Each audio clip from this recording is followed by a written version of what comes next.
नमस्कार, आप देख रहे हैं जन टीवी और मैं आपके साथ गौरवी। चले बुलेटिन की शुरुआत से पहले नजर डालेंगे हेडलाइंस की ओर। प्रधानमंत्री नरेंद्र मोदी से मिले मुख्यमंत्री धामी। पीएम मोदी ने की धामी के कार्यों की सराहना, कहा देवभूमि के विकास का कोई काम नहीं रुकेगा।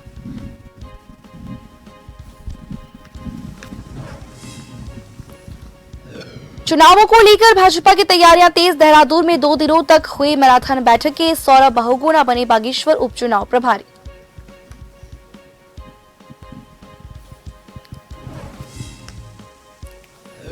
देहरादून में स्मार्ट सिटी परियोजना में नहीं दिख रही है तेजी। शहरी विकास मंत्री लगातार कर रहे हैं निगरानी, अधिकारियों को लगा रहे हैं फटकार।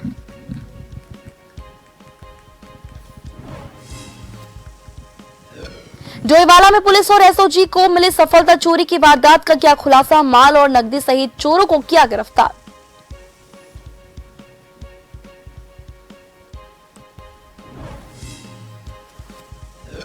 उत्तराखंड में भारी वर्षा से जनजीवन प्रभावित। नेशनल हाईवे कई जगहों पर टूटे। बद्रीनाथ मार्ग बार बार बाधित। 4 धाम यात्रियों में भी आई कमी।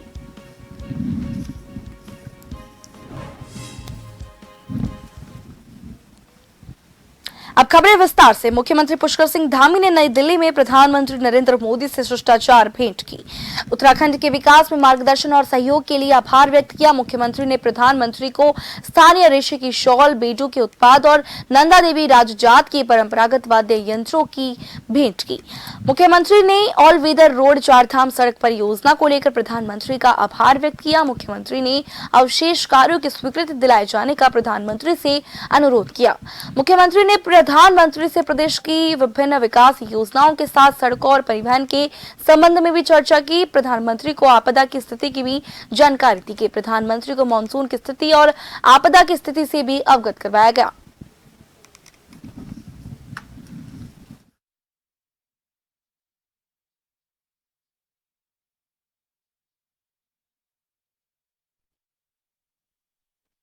जो उत्तराखंड की स्थिति इस समय आपदा की स्थिति है और आपदा के कारण से हुआ नुकसान है, उन सभी के बारे में आदरणीय प्रधानमंत्री जी को अवगत कराया है। और साथ ही सड़क परिवहन के क्षेत्र में 2000 करोड़ रुपए की धनराशि विभिन्न मार्गों के सुधारीकरण के लिए और नवनिर्माण के लिए, उसका भी मैंने अनुरोध किया है। साथ ही 6 राजमार्ग उनको उच्चीकृत करने का भी निवेदन किया है। साथ में पर्यटन की दृष्टि से और जनमानस को सुविधा की दृष्टि से काठगोदाम, भीमताल, लोहाघाट, पंचेश्वर मोटर मार्ग को राष्ट्रीय राजमार्ग के रूप में उच्चीकृत किए जाने के लिए भी अनुरोध किया है।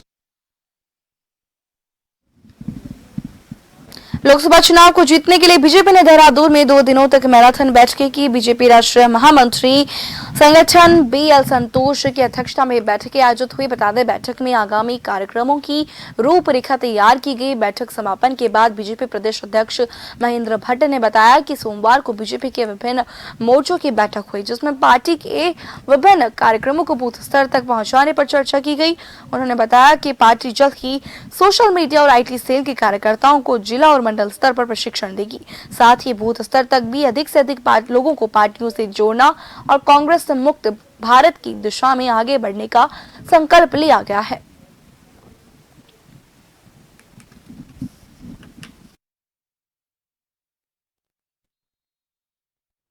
देखिए, 2 दिवसीय बैठक थी।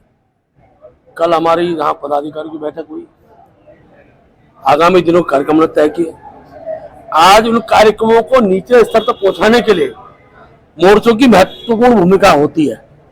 मोर्चों का कार्यक्रम का स्वरूप क्या रहेगा, उस पर चर्चा हुई और बाद में सारे कार्यक्रमों का सोशल मीडिया से ले मीडिया तक उसको प्रभावी बने, तो सोशल मीडिया आईटी सेल की हमारी प्रवक्ताओं की हमारी बैठक थी। राष्ट्रीय महामंत्री संगठन जी का मार्गदर्शन को प्राप्त हुआ है। मुख्य रूप से लोकसभा के चुनाव में सभी कार्यकर्ताओं की भूमिका विजय की और बढ़े और सब कार्यकर्ता अपने कार्यक्रमों का जो स्वरूप है, सब संगठन वो पॉजिटिव दिशा में जाए, इस विषय को लेकर संतोष जी का मार्गदर्शन प्राप्त हुआ है। उपचुनाव को लेकर भाजपा ने अब तैयारियां तेज कर दी है। बागेश्वर जिले के प्रभारी और मंत्री कैबिनेट मंत्री सौरभ बहुगुणा को बागेश्वर उपचुनाव प्रभारी मंत्री की अतिरिक्त जिम्मेदारी सौंपी गई है। बागेश्वर उपचुनाव को लेकर उन्होंने जीत का पूर्ण आभास जताया है। प्रेस वार्ता करते हुए उन्होंने कहा कि विधानसभा चुनाव 2022 की भांति ही भाजपा उपचुनाव भी जीतने जा रही है। जिले की जनता का समर्थन, रुझान और भरोसा भाजपा पर साफ दिख रहा है। दरअसल पूर्व कैबिनेट मंत्री और बागेश्वर विधानसभा चंदन राम दास की मृत्यु हो जाने के बाद से जिले की सीट खाली पड़ी है, जिसको लेकर जल्द ही उपचुनाव होने जा रहे हैं।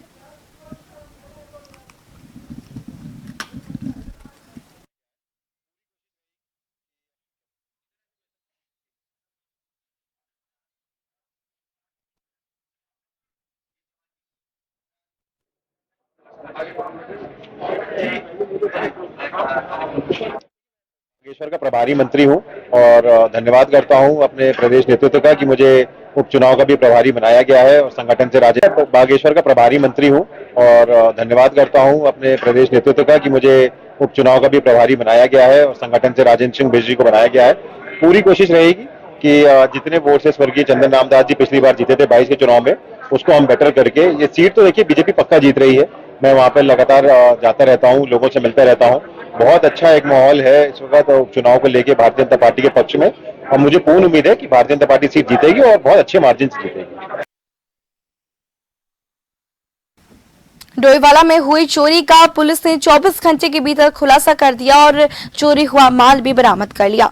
बता दें कि दरअसल एसपी देहात कमलेश उपाध्याय ने प्रेस कॉन्फ्रेंस की और ये जानकारी दी कि चोरी की घटना कल शाम को लगभग 8 बजे घटी थी, जिसकी सूचना मिलते ही पुलिस टीम और एसओजी की टीम बनाकर आरोपियों की धरपकड़ शुरू कर दी गई। घटना के कुछ ही घंटों में पुलिस ने आरोपियों को चोरी के माल सहित गिरफ्तार करने में सफलता हासिल की। चोरी की घटना का खुलासा करने पर जहां एसएसपी देहरादून ने पुलिस टीम को 10,000 रुपए इनाम देने की घोषणा की, तो वहीं हैदराबाद की पीड़ित अमरदीप मिश्रा और तमाम लोगों ने डोईवाला कोतवाली पहुंचकर पुलिस टीम को फूलों से सम्मानित किया।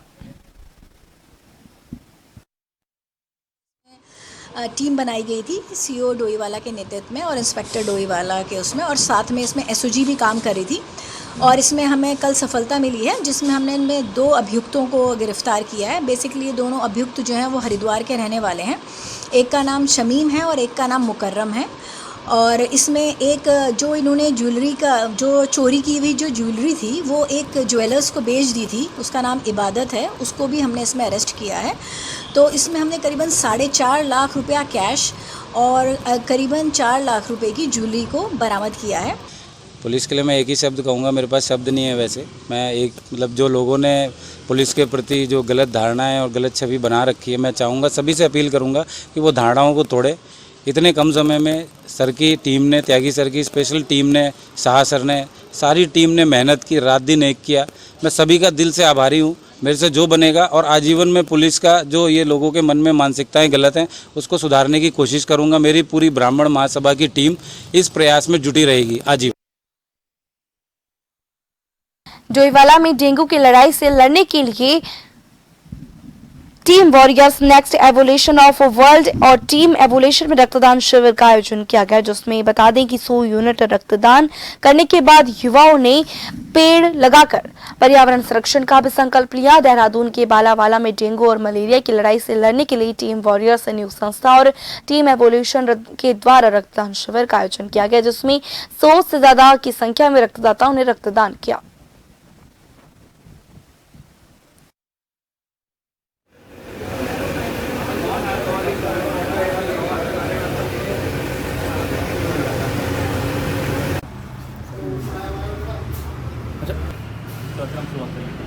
डेंगू के बढ़ते प्रभाव के चलते हुए इस समय प्रदेश भर के सभी रक्त कोषों में खून की भारी कमी को देखते हुए आज हम लोगों ने बालावाला में रक्तदान शिविर का आयोजन किया, जिसमें कि हम लोगों ने 123 यूनिट ब्लड इकट्ठा किया और सभी रक्तदाताओं को एक पेड़ अपना भेंट कर पर्यावरण को हरा भरा रखने की मांग की। आज बालावाला में टीम वॉरियर्स न्यू व टीम इवोल्यूशन ने रक्तदान शिविर का आयोजन किया, जिसमें सिटी ब्लड बैंक द्वारा हमारा समर्थन किया गया।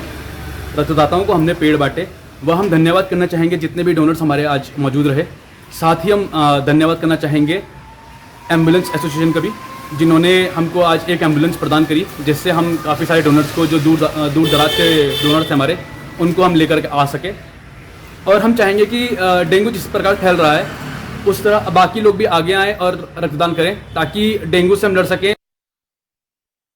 जानते हैं कि वर्तमान में लगातार भारी वर्षा हो रही है और पिछले 5 सालों से देहरादून में स्मार्ट सिटी परियोजना के तहत हो रहे कार्य जनता के लिए अब मुसीबत बन गए हैं। ऐसे में स्मार्ट सिटी को लेकर सत्ता पक्ष और विपक्ष जो है, आए दिन उनमें खूब राजनीति भी देखने को मिल रही है। वहीं शहरी विकास मंत्री डॉक्टर प्रेमचंद अग्रवाल देहरादून में स्मार्ट सिटी कार्य के द्वारा लगातार उनके द्वारा किए जा रहे हैं उन कार्यों का निरीक्षण, औचक निरीक्षण भी कर रहे हैं और अधिकारियों को जमकर फटकार भी लगा रहे हैं। बावजूद इसके स्मार्ट सिटी के कार्यों में तेजी देखने को नहीं मिल रही है। वहीं स्मार्ट सिटी के अधिकतर कार्य राजपुर विधानसभा क्षेत्र के अंतर्गत होने हैं और 2022 विधानसभा चुनावों से पहले भी स्थानीय विधायक खजान दास स्मार्ट सिटी का काम पूरा न होने के लिए काफी खफा थे। मुख्यमंत्री पुष्कर सिंह धामी जी का धन्यवाद ज्ञापित करना चाहूँगा कि उन्होंने जिस तरह से एक बहुत बड़ी बैठक की, जिसमें चीफ सेक्रेटरी से लेकर के तमाम अधिकारी उस बैठक में थे और ऐसे ठेकेदारों को निलंबित किया, उनसे काम छीना गया जो ठेकेदार बरसों से काम बड़े बड़े ठेके लिए हुए थे, किंतु काम की रफ्तार बहुत ही धीमी थी, घटिया किस्म की क्वालिटी थी। उन ठेकेदारों को निलंबित किया और अब आज की डेट में उत्तराखंड की जो हमारी कार्यदायी संस्था है, चाहे लोक निर्माण विभाग हो और चाहे सिंचाई विभाग हो, जल निगम हो, जल संस्थान हो, इनको कार्य आवंटित किया गया है। और अभी बरसात का मौसम है, मुझे लगता है कि नवंबर दिसंबर तक हम कार्य को अंजाम देंगे। काफ़ी कार्य प्रारंभ हो चुके हैं, किंतु इस समय बारिश के कारण जैसे नालों का काम है और उस ड्रेनेज सिस्टम हमारा अभी तक जिस तरह से होना चाहिए था नहीं हो पाया। और इसके लिए माननीय मुख्यमंत्री जी भी समय समय पर दिशा निर्देश दे रहे हैं और मंत्री जी भी समय समय पर उसको देख रहे हैं। विधायक सुमित हरदयेश ने बरसात के मौसम में राज्य सरकार की व्यवस्थाओं को फेल बताया है। आपदाग्रस्त क्षेत्रों के पुनर्वास और टूटी सड़कों को ठीक करने में देर पर उन्होंने सवाल उठाए हैं। विधायक सुमित हरदयेश ने कहा कि हर साल मौसम का पूर्वानुमान सरकार को पहले ही पता चलता है, उसके बावजूद जो नुकसान आपदा और बरसात की वजह से होता है उसके पुनर्निर्माण के लिए सरकार के पास बजट नहीं है। पिछले साल ही नैनीताल जिले में बारिशों से भारी नुकसान हुआ था, उस समय हुए नुकसान की भरपाई आज तक नहीं हो पाई है। देखिए, इसका पूर्वानुमान तो हर वर्ष ही होता है। अब आप देखिए, अभी 2 साल पहले ही ऐसी एक भयावह आपदा यहाँ आई थी जो नैनीताल जिले को जिसने अपनी गिरफ्त में लिया था। उसके बाद सरकार ने क्या कदम उठाए? डबल इंजन की सरकार और ये सरकार और ये नारा सबका साथ सबका विकास, लेकिन हमारी सड़कें टूट जाती, कनेक्टिविटी टूट जाते हैं, गांव हमारे जो होते हैं वो आपदाग्रस्त हो जाते हैं, पहाड़ों में आपदा आ जाती है। तो इसके लिए सरकार कोई पूर्व से तैयारी नहीं करती, रिएक्शन में तैयारी होती है कि जहां आपदा आ गई वहां पे लोग भेज देते हैं, एसडीएम डीएम जो भी हो, फिर जाके वो सरकार को बताते हैं। और सरकार पे कोष नहीं है, आपदा के राहत का जो कोष सरकार पे होना चाहिए, वित्तीय प्रबंधन वो नहीं है। तो अवश्य राज्य सरकार इस क्षेत्र में विफल रही है, मेरा ऐसा मानना है। नहीं, देखिए, मुख्यमंत्री जी डबल इंजन की सरकार है, उन्हीं की सरकार है। वो मांग क्या कर रहे हैं? उनको तो जैसे केदारनाथ जब आपदा आई थी, उससे भयावह आपदा आज तक उत्तराखंड के इतिहास में नहीं आई, तो तुरंत हमारी यूपी की जो सरकार थी 10,000 करोड़ का पैकेज दिया था उत्तराखंड में। तो ऐसी बड़ी राहत क्यों नहीं लाते हैं जब उनकी केंद्र में सरकार है? अगर डबल इंजन वाकई में है तो यहां से लेकर दिल्ली तक वो दिखना चाहिए और दौड़ना चाहिए। राजधानी देहरादून के नगर निगम में व्यवस्थाओं के अभाव के चलते पार्षदों को नगर निगम का घेराव करना पड़ा। बता दें कि वार्ड नंबर 4 राजपुर की पार्षद उर्मिला थापा ने नगर निगम के नगर आयुक्त पर आरोप लगाते हुए कहा कि आपदा के समय लोगों के घरों में जलभराव हो रहा है, लेकिन इसका संज्ञान नहीं लिया जा रहा है। साथ ही उन्होंने कहा कि वार्ड में स्ट्रीट लाइट्स नहीं लगे होने, सड़कों की हालत भी खराब होने को लेकर उन्होंने कई बार पत्राचार भी किया, लेकिन कोई कार्रवाई नहीं की गई। वहीं आज उर्मिला थापा डेलीगेशन के साथ नगर निगम जहां पर उन्होंने नगर निगम का घेराव किया और अपनी मांगे रखी।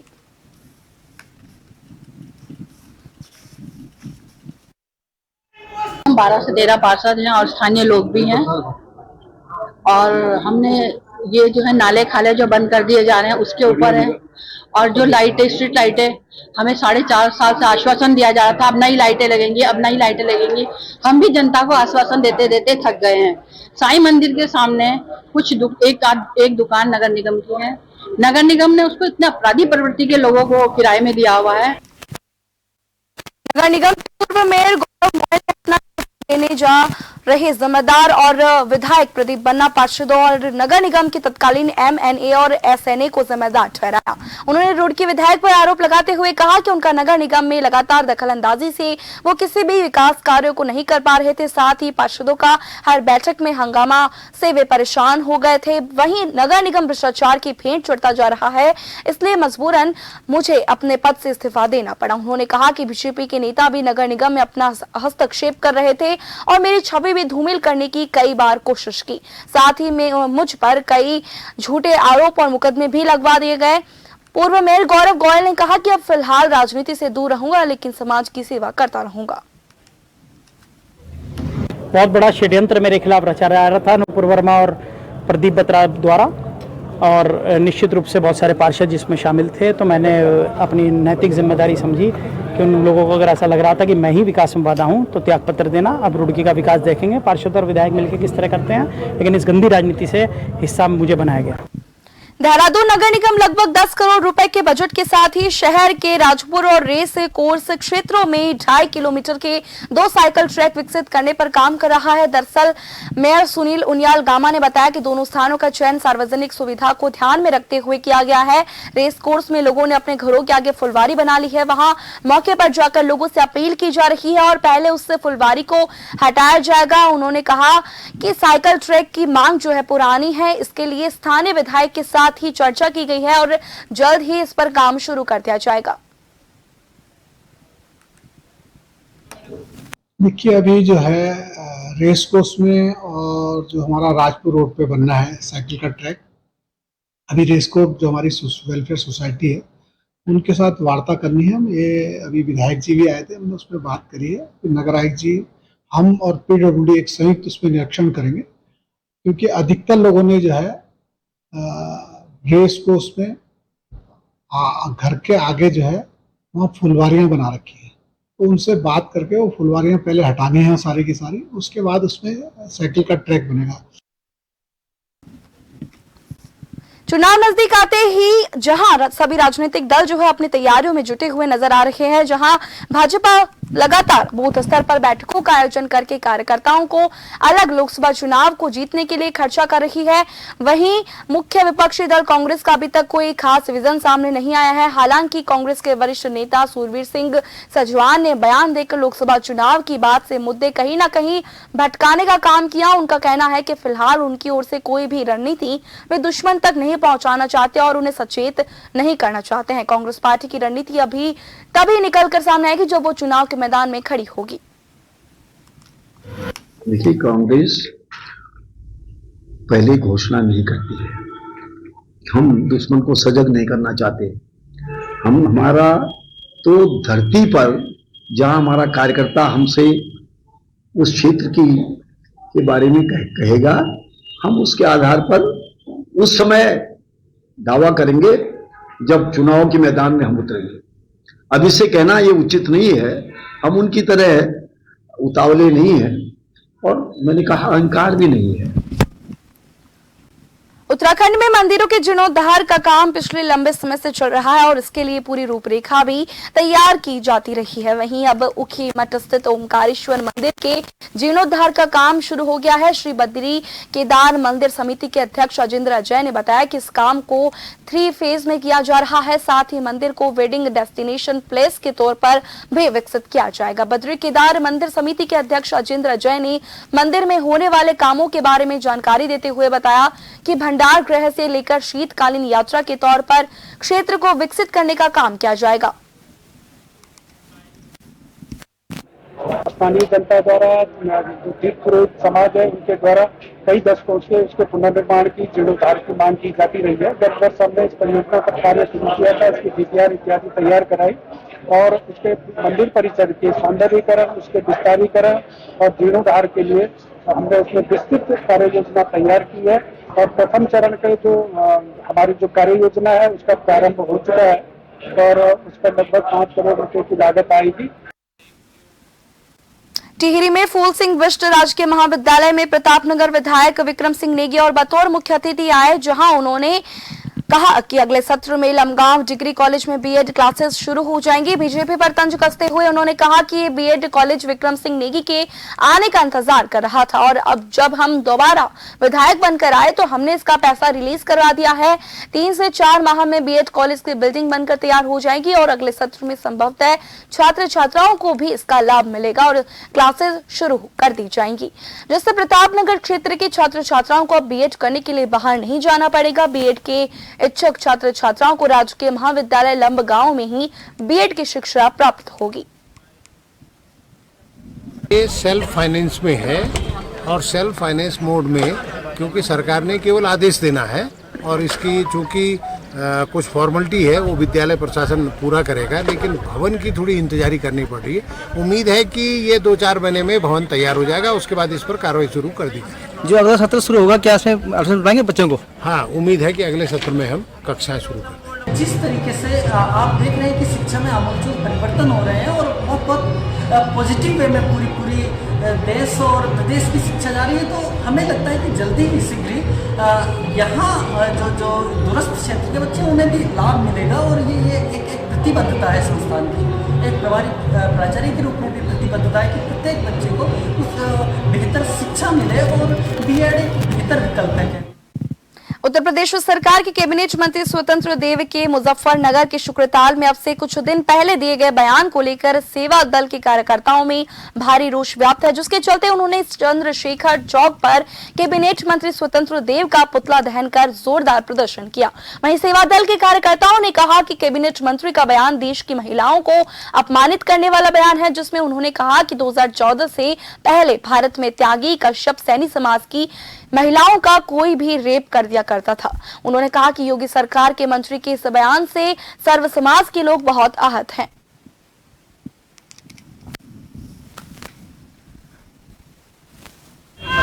महिलाओं तो सबकी महिलाएं बराबर हैं, वो किसी भी जाति की है, धर्म की है, किसी महिला बराबर है। यूपी सरकार को, भाजपा सरकार को अपने मंत्रियों के और अपनी लैंग्वेज को सुधारना पड़ेगा।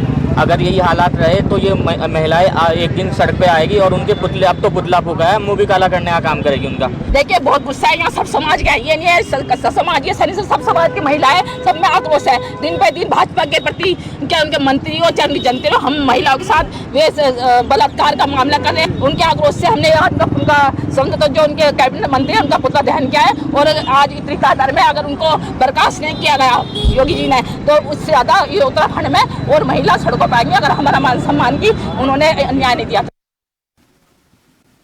राजधानी देहरादून के हाथी बड़कल्ला स्थित सर्वे ऑफ इंडिया गडी कैंट रोड के पास एक महिला का शव मिला। कैबिनेट मंत्री गणेश जोशी की आवाज भी घटनास्थल से चंद दूरी पर है। मृत महिला के शव को देखकर हत्या की आशंका जताई जा रही है। पुलिस ने शव को कब्जे में लेकर पोस्टमार्टम के लिए भेजा और अपनी जांच शुरू कर दी है।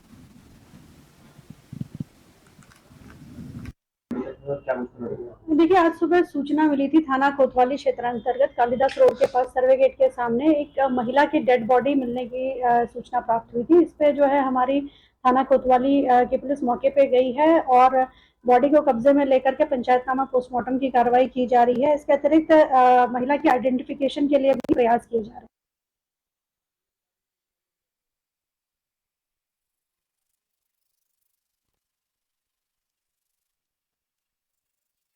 कोतवाली क्षेत्र में एक महिला ने पति की प्रेमिका के बेटे पर डरा धमकाकर जबरन दुष्कर्म करने का आरोप लगाया है। महिला ने बताया कि उसने अपने पति को आपबीती बताई, लेकिन उसके पति ने भी उसका साथ नहीं दिया, जिसके बाद से वो कोतवाली पहुंची और तहरीर देकर मुकदमा दर्ज करके आरोपी युवक की गिरफ्तारी की उसने मांग की। महिला ने आरोप लगाया कि वो लगातार थाने के तब से चक्कर काट रही थी, लेकिन उनका मुकदमा दर्ज नहीं हो रहा था, जिसके बाद खानपुर विधायक उमेश कुमार से उन्होंने मदद मांगी।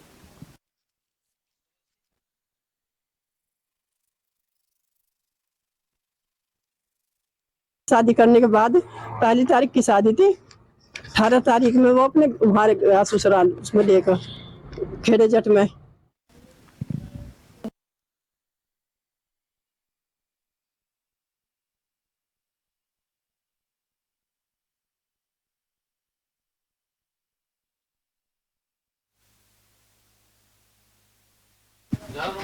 और इसी के साथ इस बुलेटिन में फिलहाल इतना ही। बने रहिए जन टीवी के साथ। नमस्कार।